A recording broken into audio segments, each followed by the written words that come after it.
Our first speaker is Gideon. I'm not going to introduce him because he's been up here about 12 times. But obviously Gideon's is recognized around the world as an expert in autoimmune liver disease. He runs the biggest PBC clinic in Canada by quite a large margin, and so we're very interested to hear what you have to say about treatments and our goals for PBC. So thank you very much, Mark. So what I've actually done is, I've been listening to the slides that we've had during the day, and I'm trying to avoid duplication. I think you've already heard many of the slides about some of the treatment options. So really, I'm just going to give you some of my bigger thoughts about PBC and some of the treatment goals and why those new treatments are being used. And I like to start with this slide so you can understand your own disease. Okay, so this slide we drew to explain the 3 autoimmune liver diseases that we look after. Okay, PBC is at the top, and that's the priority for today. Then there are other autoimmune diseases that we also look after, which are attacking either the liver cells or the bile ducts.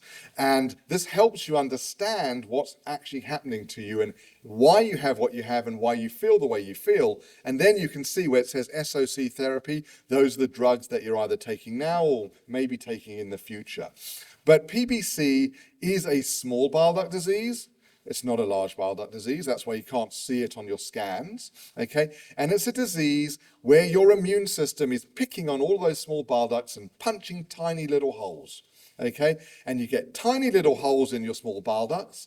And because you've got tiny little holes in your small bile ducts are unhappy, they scream. Sometimes they scream so loud and then they stop screaming because they're not there anymore. And sometimes, the contents of the bile leaks out, okay? And it leaks out and it irritates the liver around it, and that also then gets into your blood and it gets under your skin, okay? And that's what's happening in PBC.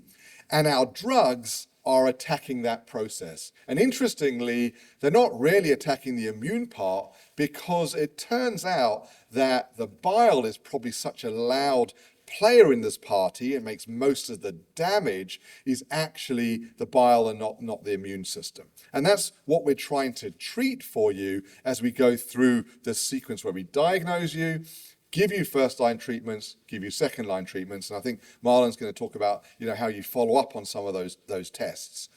And what you are hoping for is that you and your provider in managing PBC in 2025 are goal-driven, okay? I wouldn't be a very good executive coach in terms of, trying to guide people in all those decisions you have to make. But for PBC, I am goal-driven, and I understand there are 6 goals that I want our patients and our providers to come together to deliver. A diagnosis that's clear, because if you get the diagnosis right, you're on the right journey, okay? Therapy that fits for you, okay? Because everybody is in fact different, okay? And that's really important. Prevention, okay? As you age in medicine as a physician, you realize that all of the money is really in prevention, okay? You start out, just wanting to be in theatre with the transplant surgeons who are great and do amazing things, but you finish off realizing if your patients never needed a transplant, that'd be so much better, okay? But prevention won't get you glory, okay? But that's what we want in PBCs, to prevent all of these things from happening.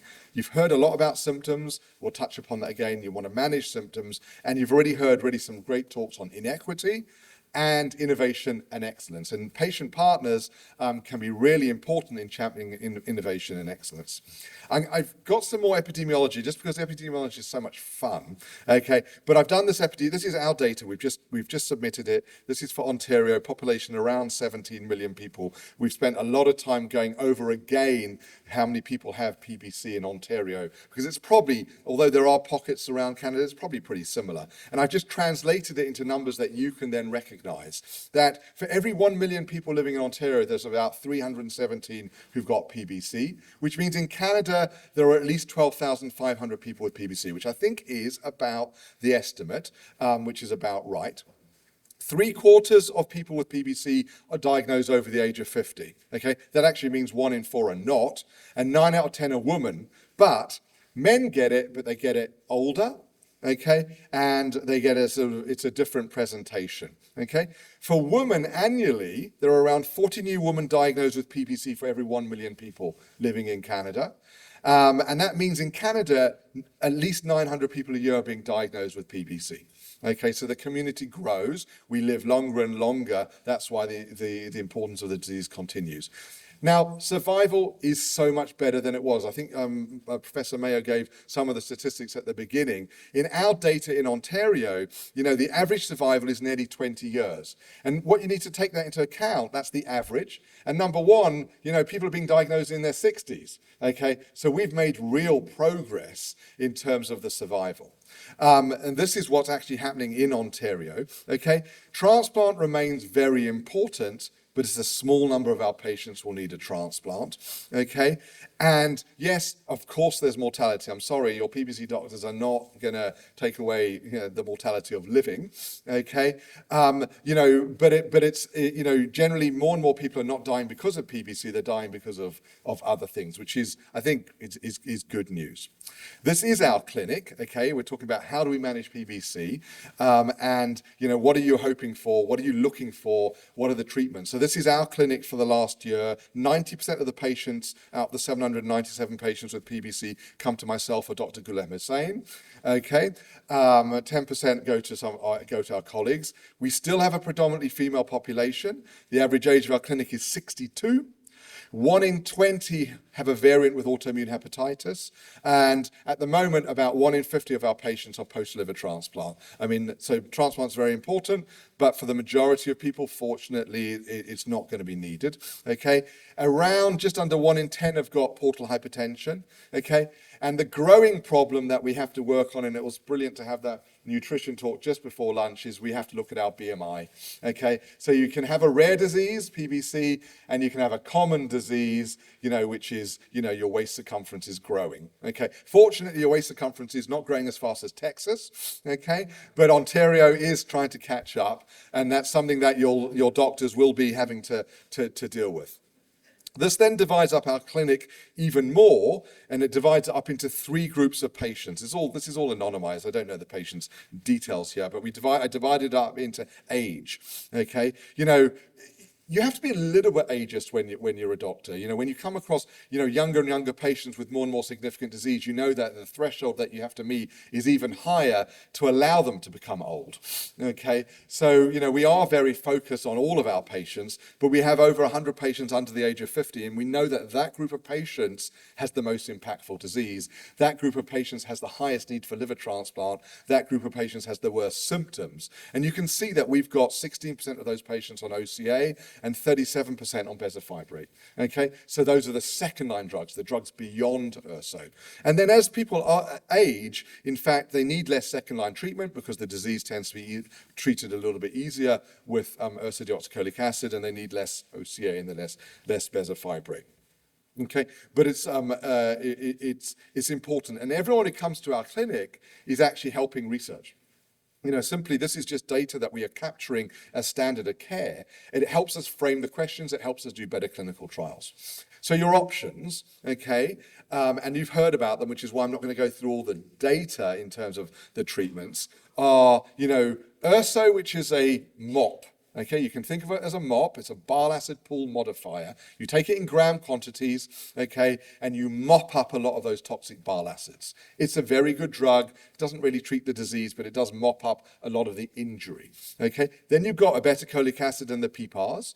Obeticholic acid is, approved in Canada, an FXR agonist, but it does have some challenges with itch and advanced liver disease. And now we've got PPARs, one of which has been approved, elafibranor, seladelpar will be approved in Canada, and bezafibrate, many of you will be using it, and that's used off-label. But we want to go beyond using off-label drugs, because we know that if we are to get the best care for our patients, then just like in all the other diseases that doctors look after, you want licensed drugs, okay?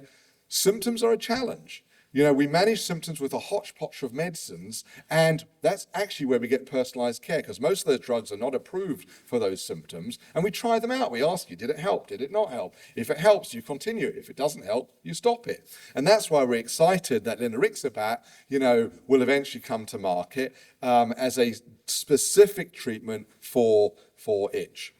And then in that goal of care, I suppose this is, when Gil did this for me, he must have been thinking about bow and arrows, and I'm obviously British, so I'm thinking about darts, okay? Which I don't think, do you have darts in Canada? I don't know. But Robert knows what darts is, okay? You've got to be on target, you've got to hit the jackpot, okay? And that's what we're aiming for.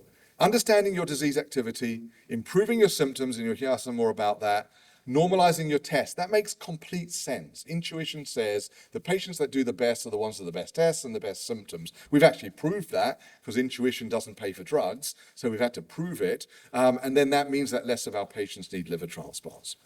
And when you walk into clinic, what's happening is that all patients are our priority. But when you make treatment decisions in partnership with your patient, what you're trying to do is align that patient's journey and that patient's needs. And some people, fortunately with PBC, need less treatment. That's great. We have patients who need less treatment, who have better symptoms, and it's fantastic for them. We have other patients who need more, and who need more in different ways and at different times. And we've become much better at understanding those groups. It doesn't mean it's perfect science. It's not like you come into my clinic and there's two doors. You come in one door and I make you go out either left or right. Left is good and right is bad, okay? It's not like that. But in our heads, we do know the older you are at presentation, the slightly easier it is to treat. The younger you are at presentation, the harder it is. The more scarring you had at the beginning, the harder it is to treat. The lower your blood tests at the beginning, well, the better you do, okay? And understanding all of that matrix, and I suppose one day you won't be seeing me, you'll be seeing some 3D hologram, and it will just be like an AI algorithm telling you about your PBC, and you'll be doing it from your Tesla, okay? But, that allows us to get you to the right treatment. Okay, and eventually the goal is we get you to the right treatment as quickly as possible. Okay, these are the clinical trials. I'm not going to go through them all. This is the clinical trials in a stack. Okay, from the 2016 obeticholic acid trial to the bezafibrate trial in France. And remember, we have to learn so much more than the clinical trials. The clinical trials give us a lot of information. They tell us what percentage of patients respond, how many people get normalized, does itch get better statistically, does itch get better on secondary analysis and safety. But each time we do a trial in PBC, it's only a few hundred people, okay? Because trials are very difficult and it's a rare disease. And so you learn so much more about the real world use of the drugs, which is where the personalization comes into what do I take, when do I take it, how long do I take it for. But this is the journey, and it's a positive journey where we've gone from 1 drug to 2 drugs to 3 drugs to 4, etc. You've got choice, and that's going to make a difference. So to finish off, this is our sort of summary of goals of treatment and the drugs that we're using and how we'd like to ultimately get to a PBC scorecard. Okay, where you score us and you score yourself about the 5 criteria for your disease. Have you been diagnosed confidently and clearly? Are you sure you've got what you've got? Knowing what you've got allows you to get the right treatment. You don't want the wrong diagnosis. I'm using the word wrong in a very sort of broad sense because it's not wrong, but you want the clearest definition because you're on the right journey. You put in the wrong destination into Google Maps, you'll go around in a circle all day. You can go around the 401 continuously, okay, at a slow pace. Do you have traffic in Calgary? We have real traffic in Toronto. So our patients don't like coming downtown, okay? But we want to make a clear diagnosis. Then we're going to start the treatment. We're going to give you the Ursodiol in a weight-based manner. The drug works better if you prescribe it based on your weight. Your weight may change over time, okay? We're going to manage your symptoms in parallel. We're going to ask you repeatedly how you feel. We may spend more time some clinics than other times. It's not, some clinics are not necessary to go over the same thing all the time, but other clinics you're going to go into more detail about some of your symptoms, and we're going to think about, what support can patients give each other, peer-to-peer support through patient support groups, and there will be drugs, linerixibat, okay? We're going to risk stratify you. That's not to say we don't treat everyone well, but we're going to tell those patients which are on a faster journey to cirrhosis that we need to have a faster pace, a more proactive approach, and we're going to look to your blood test, and we're going to apply our second-line therapies. The actual thresholds when you get these drugs is actually slightly artificial because it comes down to reimbursement. It doesn't always come down to science, okay? But, the lower the better is the bottom line. And you've got a choice between URSO, OCA, and the PPARs. And some are licensed and some are not. And with that, I will pause.